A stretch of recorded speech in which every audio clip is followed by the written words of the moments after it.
Biggest vulnerability everybody has here is they're worried about somebody else's judgment. The reason there's no moment of clarity is you don't want to jump. You don't want to jump because you're worried if you lose what people are going to say, starting with your parents, your friends, your contemporaries.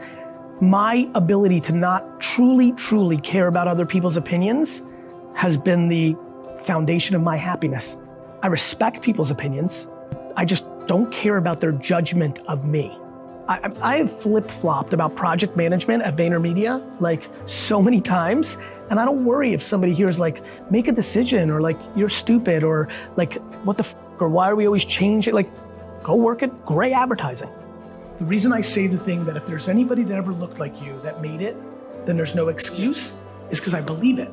You know, it's really hard, you're in an argument and your friend tells you, that's great, Gary, but both my parents were alcoholics.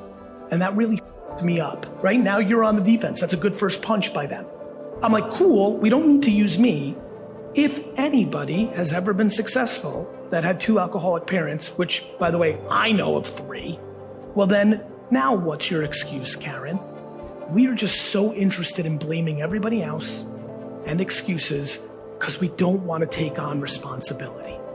And somewhere a long time ago, I went completely, do you know I think everything is my fault? Like, all of it. Like, I think it's weirdly cloudy outside right now and not nice out. My fault. Like, his scar, my fault. Like, I just default into my fault.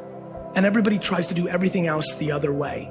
And let me tell you how good life becomes when you take on responsibility. It gets real good. I think my favorite line is, I had all the disadvantages necessary for success. You know, when you're raised on the south side of Chicago, you probably want to move someplace nicer. And I think if it doesn't kill you, it makes you stronger. So I've always been very ambitious. I've always been very curious.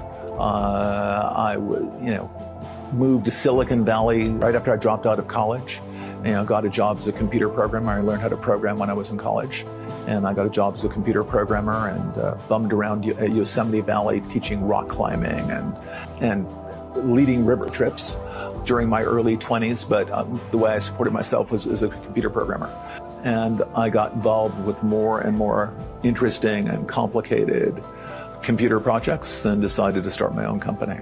Today, Oracle employs around 150,000 people.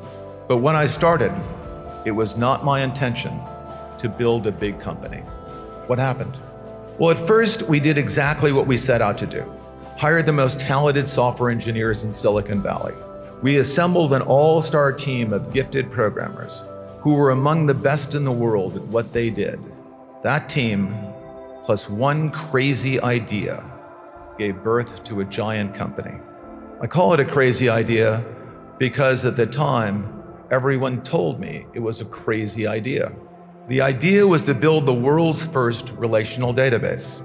Several theoretical papers about relational databases had already been published, and IBM was building a prototype in their research labs. But back then, the collective wisdom of computer experts was that while relational databases could be built, they would never be fast enough to be useful.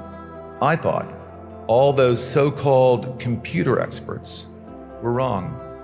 And when you start telling people that all the experts are wrong, at first they call you arrogant, and then they say you're crazy.